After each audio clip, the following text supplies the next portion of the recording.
I am so encouraged with the conversation I just had with my new friend, Todd Miller. He and I discuss integrating faith into the workplace, being bold in our faith. What just an encouraging conversation. I'm so excited here for you to hear from my new friend, Todd. Welcome to Market Mavericks. I'm Matthew Eford. Join me as I speak with leaders who are redefining industries in every corner of the market. From startups to established businesses, we'll uncover the strategies, challenges, and insights that drive success. Get ready to be inspired by the Mavericks who are shaping the future of business. Welcome, everybody, to the Pillars of Purpose podcast. I'm your host, Matthew Eford, and I have my new friend here with me, Todd Miller. And Todd, I'm so excited to have this conversation as a belief builder, somebody who's engaging your faith, not just in your home and your family life, but at work. Todd, those who may not know you, if you're come on, welcome to the show. Will you introduce yourself? Tell us where we find you in the world today. Sure. Hey, Matthew, by the way, thanks so much for what you're doing. I've listened to several of your shows.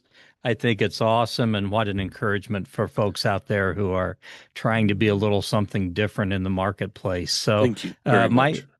my company is Isaiah Industries. Yes, people are probably wondering, Isaiah, that's it. Yes, you're right. That's who it's named after. So the company was actually started by my father back in 1980, and the company actually had a different name at that point. And about 12 years ago, my now business partner and I bought out Dad's interest in the company. He had some health problems and was forced to retire. And at that time, we chose to rename the company, and I can certainly explain more on that. But we're a manufacturer of building materials, primarily what I call specialty residential metal roofing. There are lots of people out there producing more traditional metal roofing, which is kind of the long vertical seam stuff you see all the time. We actually produce products that look like standard shingles, or they might look like slate or shake or tile. That's so cool. So they're used a lot in the residential sector. We work with contractors and property owners really across the country, do quite a bit of export as well. But we're based right here in Ohio and are blessed to do what we do and have a lot of customers out there. I love that. Okay, so let's get into the name. So you and your business partner, you buy out your dad. It's now in the second generation, which is amazing. Congratulations. What was the impetus of the name change? Where did that come from? Kind of give us that story. Sure. Well, the impetus for it actually was we were at a point in branding where we needed to have sort of a corporate umbrella brand within our various brands that we go to market under, kind of falling under that ridiculous analogy, but I'll say it's similar to General Motors being over Chevy and GM and all that. And so that was the reason we renamed it. But my business partner and I both wanted to name something that have the name be something that reflected our faith, but also as something that would sort of stand as a reminder to our entire team that we're about something a little bit more. If we wanted to be a typical metal roofing manufacturer, we would be about crunching up pieces of metal and putting them in boxes and shipping them someplace. That's not what we want to be about. That's the easy stuff. I love that. Where the rubber meets the road is when you try to really live out your values and your faith in the workplace. And I'll have people ask me a lot, well, are all of your employees Christian? And I say, well, the vast majority are, because, like kind of attracts like, but we have a number that aren't. And, one of the things I'll often ask them when they maybe say, well, am I going to fit in here? I'll say, well, what do you care about when it comes to, the workplace? And a lot of times it boils down, they say, well, I care about relationships. I want to have good relationships with my coworkers, with my customers, with my suppliers. And my response is, well, you're going to fit in just fine then, because relations are really what, in my opinion, so much of what Christianity boils down to. Once you've accepted the gospel story and chosen that for your life, at that point, it's all about relationships. I love that. Okay, so Todd, let's talk me back for your personal faith journey, right? Sure. I definitely want to get into Isaiah Industries. I want to talk about your business. I want to talk about how you structured that. I love talking with other faith-based business owners. see how they're living out their mission. But let's go back to your personal faith journey. Where did that begin for you? Yeah, interesting story. So I was raised in, what someone would call Christian home, going to church and all that type of stuff. When I was about 12 years old, the pastor's wife came to visit and led me through the sinner's prayer. Now, I gladly accepted that. I gladly asked Jesus into my heart, but I can't say the sinner's prayer means a whole lot to a 12-year-old. Sure. I mean, I was like, okay, yeah, cool, that's fine, whatever. Heaven is Um, good, hell is bad. yeah, Yeah, I think I exactly, choose heaven. Yeah, exactly. I got you. And so as I went on through my life, I certainly went through some questioning periods. I went to a Christian college. The Christian part, even though it should have been more upfront, it wasn't real upfront at this particular institution. I Okay, still love that institution to this day and created great friendships there. But not a whole lot happened there for me in terms of spiritual growth. And in fact, I would say when I graduated from undergrad, I probably would have described myself as agnostic. okay, Certainly not atheist, but probably agnostic. But yet, something was always tugging at me, and I knew that decision I'd made when I was 12 years old wasn't going to let me go. And so I think where it really hit home for me was my wife and I. We got married when we were 25. We waited a couple years, started trying to have kids. We went through 3 years of or excuse me, 7 years of infertility wow, before we were finally blessed with a child. And he's our one and only. We had him when okay, we were 35. And I have to say that at that time, combined with a new pastor that came into the church we went to about that time, I started to realize, okay, I'm responsible for this kid now. sure, It's not just my own eternity I have to worry about. sure, And so that kind of spurred me on to getting a whole lot more serious about being a disciple and being a Christ follower, and more serious about my own faith journey. wow. I love that, and becoming a dad will change so much of your perspective, It obviously. really does. And I love your story of okay, I'm gonna take some more ownership. I'm gonna make this more of my own. Um, where does that play into your professional career? Where were you at that time as a man in his mid 30s? Were you working with your dad at the roofing company? Where were you? Yeah, no, I was at that time. This is the only place I've ever worked since I got out of college. Wow. My entire career's been in this industry, which has been a real blessing because I've, been kind of thrust into leadership roles since the beginning, very beginning, which I thoroughly enjoy. Can't say I'm always good at it. Can't say I don't stub my toe a heck of a lot. Yeah, sure. But Welcome to the. You're in good company. yeah, but I appreciate the opportunities I have. So, about that time, about the time that our son came along, I was also getting pretty heavily involved in leadership at an industry level with a number of trade associations, Okay. which is areas I still serve extensively in.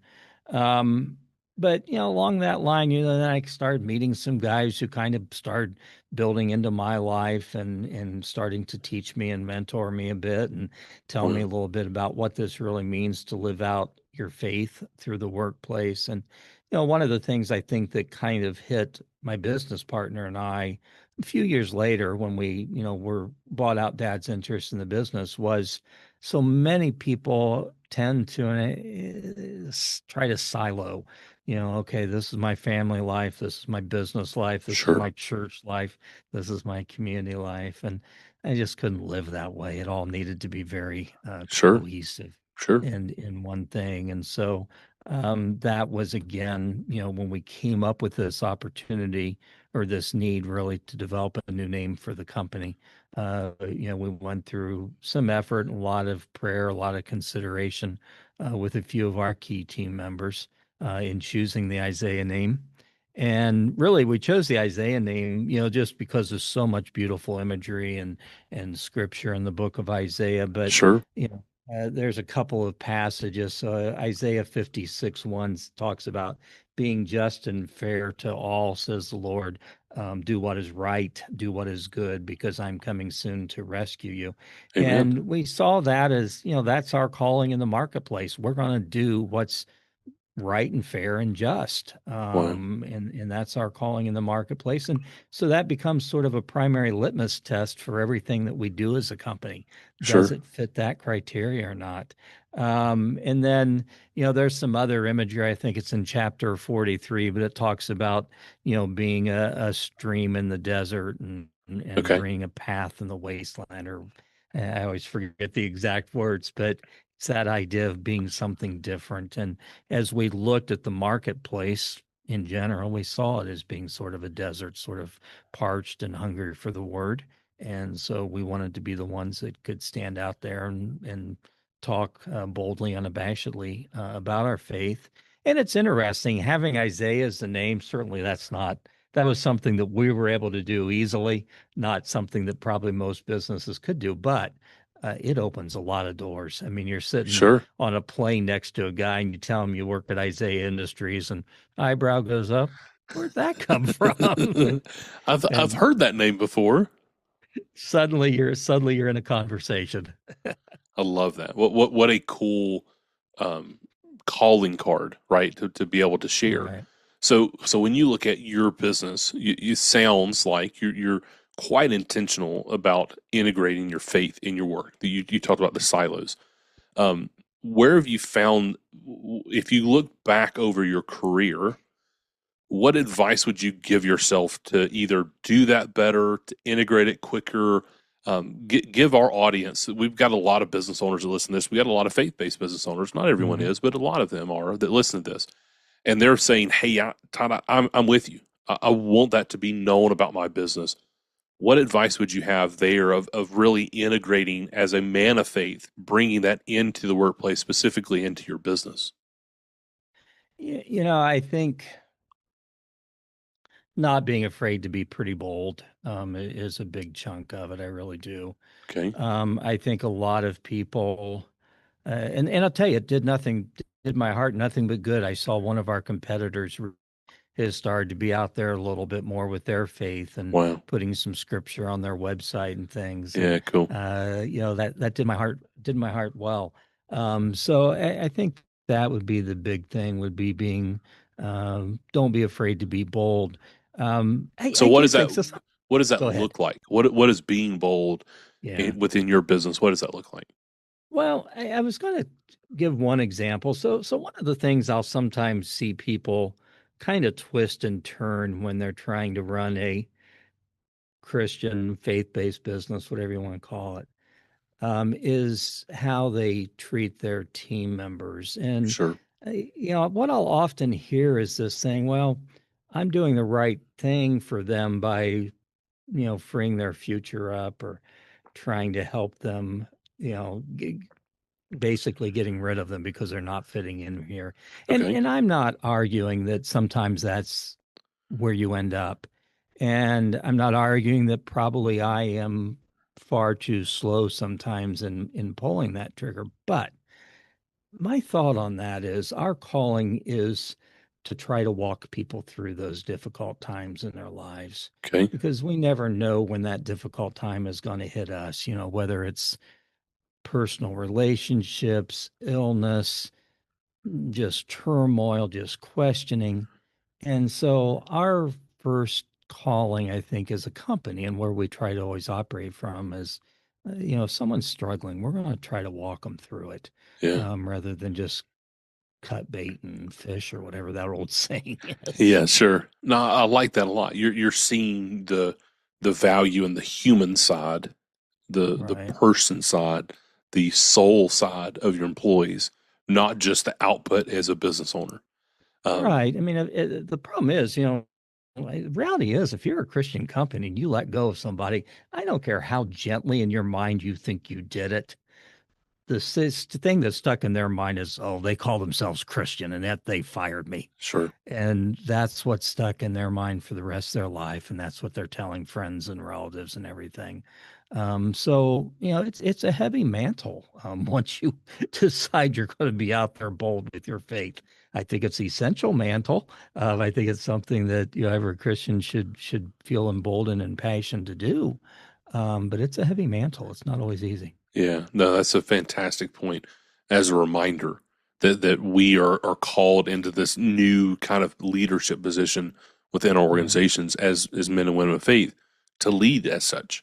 That we will not be perfect. There's only one perfect person, and he's Jesus Right. Christ. But we are called to live and work and do all things unto the glory of God. So when you look for yourself, Todd, as a business owner, as a man of faith, what advice would you have on specifically discerning God's call, right? You felt called to Hmm. buy out your dad.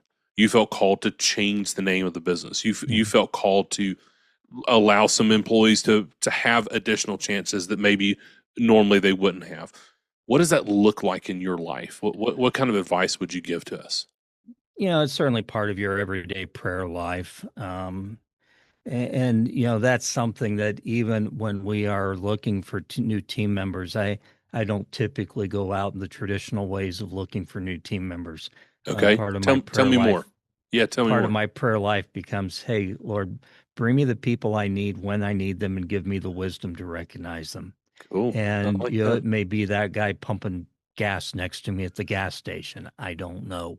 But we usually hire folks, off of personal relations and connections and introductions.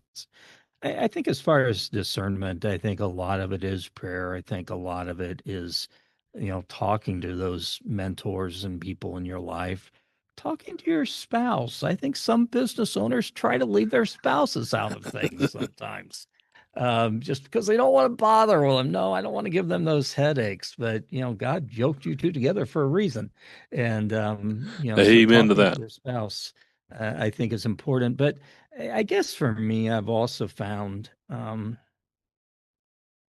don't overthink things. Okay, If your initial reaction is God is calling you in a certain direction, and your heart is in the right place, and you're confident that that is God calling you, that's not some crazy thing that you want for ego or something sure. else.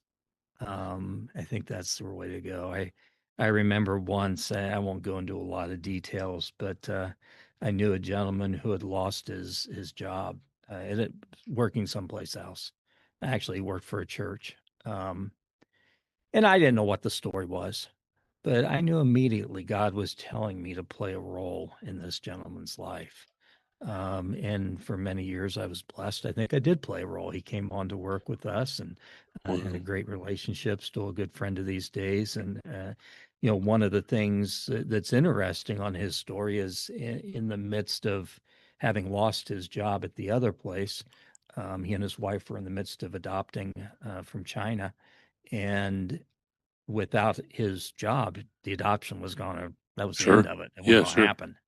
And so we were able to, get them hired on quickly and do what they needed so that they were able to continue the adoption. And that young lady is a beautiful, smart young lady going to college right now. It's And amazing. so very It's blessed so to have played good. a role in that. Yeah. It's so cool to see how God allows us to be part of the story, and how when we're in tune to in prayer, in communion with Him, in wise counsel, in corporate worship, we're in tune to Him working in our lives. Specifically as business owners, we have this unbelievable opportunity to be used by God, and it's at times overwhelming, right? It is a mantle to carry, but what an incredible opportunity that we've been given. Right. Absolutely. Absolutely. So, Todd, when you look, obviously we've talked a lot about faith in the workplace, but talk about evangelism. Like, what does that look like for you of sharing your faith, of being bold Sure. for that you talked about being in like industry associations. Mhm. You have a great reputation in the industry and within your employees and within your vendors. Like, what does that look like for Todd? What is that kind of open, Yeah. shared, unashamedly boldness? What does that look like? What advice would you have to somebody who hears me say that and says, I could never do that in my business? Yeah. Couple things. I think, first of all, it hasn't been lost on me that more than once in my life I've thought to myself, Todd, everyone you know is a Christian. They're already walking the walk. And I realized that isn't really the way it's supposed to be. But, in reality, that wasn't 100% true, obviously. I think a lot of it for me has been willing to open those doors and push at those doors of conversation. So, if Okay. you know that someone is going through a tough time, I think most guys' response is, "Oh, I'll be thinking about you. I'm sorry you're going through that," and you Sure. go right on with whatever you were talking about. And I try to remind myself to push a little bit, to come back around and check with them. One of the things that I am seeing so often right now and going through myself, just because of my age bracket, is so many of my colleagues are dealing with aging parents and Yeah. parents who are, they're having to be caregivers too. And just, I'll tell you some tough, exhausting stuff I know from my own experience. Um, so right now, that's part of my ministry, is to be able to see when other people are going through that, I and love that. kind of come in and support them as best I can. The other thing I've gotten involved with, and I've been very blessed in this respect. So, my church, we're in a town of about 20,000, and we have a what we call satellite church, which serves the I call it downtown population. You might Okay. call it the underserved population or Okay. marginalized population of our town. And so every Sunday we have breakfast and a church service. And I have been very blessed. I don't know exactly why they've entrusted this to me, but I've been very blessed to be able to have that up for a number of years. And that has been huge in terms of allowing me to connect with some people I would not have normally connected Sure. with. Um, yeah, very cool stuff. What a incredible opportunity, right? I mean, again, Right. it's putting yourself out there to say, "Hey, God, I don't know why you're choosing to use me. I don't know why the leadership's choosing to use me, but I'm just going to kind of go more open handed and say, God, I trust you. I trust the Right. direction you're leading me and the leadership of our church, and we're going to have some cool conversations. And some of them will be hard, but we're going to Sure. have some cool Absolutely. conversations, right? I am constantly with folks who uh, are in various points of recovery, some doing Sure. well, some of them not doing so Yeah. well. Sure. And so, yeah, it can lead to some tough conversations where you got to be very honest, but yet you are doing it out of love, and making it clear that you're doing it out of love, and wanting God's best in their life. I love that. So when you look at your child, what's some advice when you look at passing on faith from one generation to the next? What advice would you have for our audience? We've got a lot of moms and dads that listen to this, and that's their big deal. Is like, hey, I really want to be a person of faith that communicates and translates faith to the next generation, Right. that continues on this mantle of seeking after the Lord. Any kind of insight, wisdom you'd be willing to share there? Well, I'm chuckling because I think God maybe well, he surely knew that my wife and I were maybe not going to be the best at parenting. He gave us the easiest child in the world. Okay. I mean, he just gave us the easiest child in the world. This kid slept the night through from the night he came home from the hospital. Wow. The doctor's telling us you got Yeah. to wake him up Wow. and feed him every 3 to 4. I'm like, baloney. If he wants to sleep, I'm going to let him sleep. That's right. Let him sleep. Um, Let that baby sleep. just an incredibly smart young man, taught himself how to read and do math at the age of 3. I mean, it was, Wow. God just made it easy for us for whatever reason. It was interesting though, when Evan was about 3, same time he announced to us that there was no way he was believing in Santa Claus. He announced to us that God didn't make sense to him. Okay. And so that led obviously to some conversations. For our son, we did put him in Christian school. He did go through to school K through 12, which I'm very blessed by. My wife and I have both been involved with leadership there. She's still on staff there. And then he went on to an incredibly strong Christian college called Cedarville University Okay. here in Ohio. And all of that stuff built hugely into him as well. And I feel very blessed by that. I realize not all parents are going to have that opportunity. Not all kids are going to take you up on that opportunity. Sure. So bottom line, I said a lot. I'm not sure I got a lot of good parenting advice because I had it easy. All I can Uh, say. I appreciate your candor, and I always admire. Our pediatrician told us that take advice from a parent of one with a grain of salt, and it's when I'd say for us when we had our oldest, and it was a few years where it was just him. It was like we have this parenting thing figured out, and Right. it's just at that time it's not. We know way differently now, but at that time we had him figured out, and so I appreciate your candor. But Todd, one thing that I would say now this is an assumption, and so I'm gonna go ahead and make an assumption is that your son he saw you living out your faith. And Oh, so, one of the things that we have learned and studied in the research that I've done in teaching and communicating is about this idea of the practicality of is does my faith matter outside of a Sunday morning? right. Right? There's this whole generation, my generation and the generation right below me, that are kind of disenfranchised with faith pre Charlie Kirk assassination. There's a whole Hmm. new wave coming in right now, but prior to that, there was a decade or so of kind of disenfranchised, like faith doesn't matter because I saw my parents be one thing on Saturday and another thing on Sunday. And Yeah. it was so fake. And they just said, I don't want to be a part of that. Yeah. And so many people walked away from the faith. And I would say that it sounds like you're trying not to do that. You didn't do it Yeah. perfectly, just like I don't do it perfectly. But it's at Right. least laying the framework to say, no, this actually matters. This is not an outward thing to talk about how good we are. This is an internal Right. thing to say, I'm in desperate need of this. And without this, I'm nothing. No, he absolutely saw consistency, both between my wife and myself, consistency in from year to year and day to day and all that type of stuff in terms of how we approach things. And he saw us living out our faith, not in some crazy over the top nutso way by any means, but just in a very practical way. This is how you live your life, or try to live your life, following God. And so, yeah, there's no doubt that he saw that. And there again, you're right. I mean, there's something about that. It's that one child thing. I mean, I remember growing up, there were just two of us, but Okay. life would have been easier probably for my parents with one of us, no doubt about it. Oh, having so we have at home we have three boys and they are so much fun, but they are so crazy Oh, I and can't imagine. it is it's fun to see.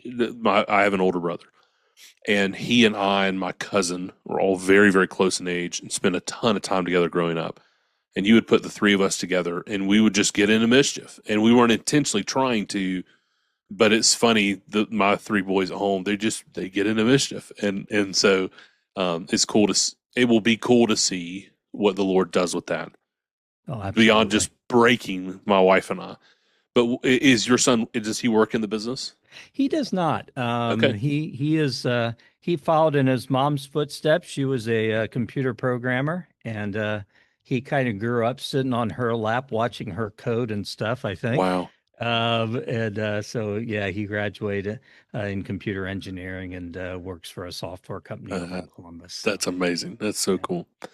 So when you look at your business, right? One of the things I say about my business is my businesses are an avenue for ministry, relationally and financially. So when you kind of take that perspective as a business owner, are there any other things that you found that you apply your faith at work that has helped you be a better business leader, be more profitable, the things that other business owners say, like, if I do this, I won't be as successful. Can you Mhm. can you maybe share a little bit more into that realm of like, hey, not that we're doing this for the blessing, but God is Right, blessing the efforts that we're doing because we're right. doing things after what He's called us to do. So at the same time that we renamed the company, we did develop a series of core values. Okay. And those core values are all biblically based. And, you know, I run the risk, I think, of a lot of people. You draft these core values and you stick them away someplace and Sure. don't think about them as often as you could. Although we've got them posted around our office several places, and I try to regularly review them. But the way I look at core values, and since they are biblically based, is they become the banks of the river for how you're going to operate your company. I like that. And so you don't want to stray outside those banks. And I used the term earlier, they also become a litmus test. You're making a decision that's going to impact the business in a major way. You run through your core values. Does this meet all of our core values? And so I think for me, being able to draft those core values has been a big part of it. I think another thing for me, I mean, I'm like any business guy. I mean, I'm crazy as it is, still working probably at least 70, if not 80 plus hours a week. Wow. And it's tough to keep up with your spiritual disciplines when you're doing Sure. that. I mean, it's difficult. And so, one of the things that has been helpful for me, I mentioned this church ministry I'm involved with. So, I get the blessing of being able to preach there quite a number of times a year and do the teaching lesson. And I really find for me that's really great because it Cool. forces me to stay in the word and to stay in prayer and to be studying to figure out what I'm going to be speaking on, what God wants me to speak on, and then being able to deliver that message well. So yeah, I even though being in that ministry is just one more thing on top of an 80-hour work week, it's also the part that keeps me grounded and the part that I love the most. It is amazing when we teach something, whether Right. it's of our faith, whether it's of a concept to a child. So we Sure. homeschool our boys, and Good for it's you. been so reinforcing for me and my wife. She's amazing, and she does the bulk of that work. But there are times that I join in as I want to, and as I'm needed to. But it's so reinforcing there, and so I love that perspective of by teaching something that helps reinforce it within our lives. Right. That's a great management tool when you're delegating tasks to help that person teach someone else or teach it back to you, right?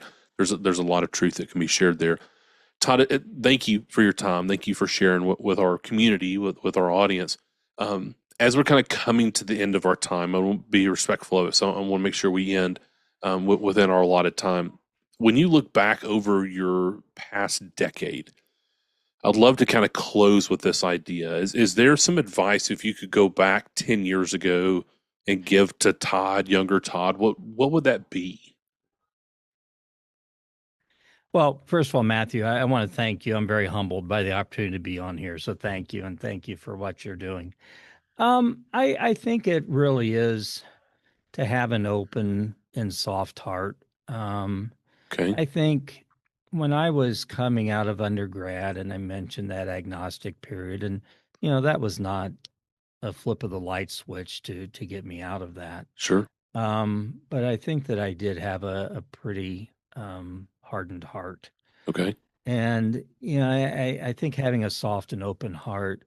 One of the passages from the Bible I think a lot about is when Jesus healed the blind man, told him to go put the mud on his eyes, told him to go wash it off in the pool of Siloam. And first of all, one of the lessons for that everyone talks about is God did this, made him blind not because of any fault of his or his parents, so that God could be glorified. And so we have to remember when we have hardships, we got to glorify God in the midst of that. But the amen. other one that always kind of gets me from that is, the Pharisees or whoever went to his parents, the man's parents, and said, "Is this your son? Didn't he used to be blind?" And they said, "Ask him yourself." You know, they weren't going to answer. And I get it because they lived during difficult times. They could Sure. possibly find themselves strung up because of saying the wrong thing.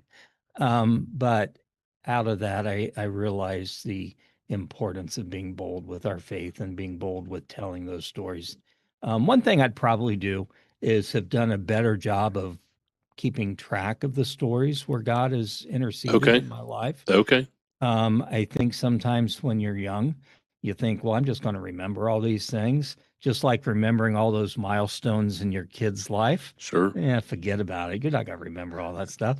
So I wish I would have been more purposeful and intentional in journaling and keeping track of some of those things. I love that idea. That's quite insightful, and I'm definitely gonna chew on that item. I Mhm. do journal, Cool. and I love the perspective of keeping.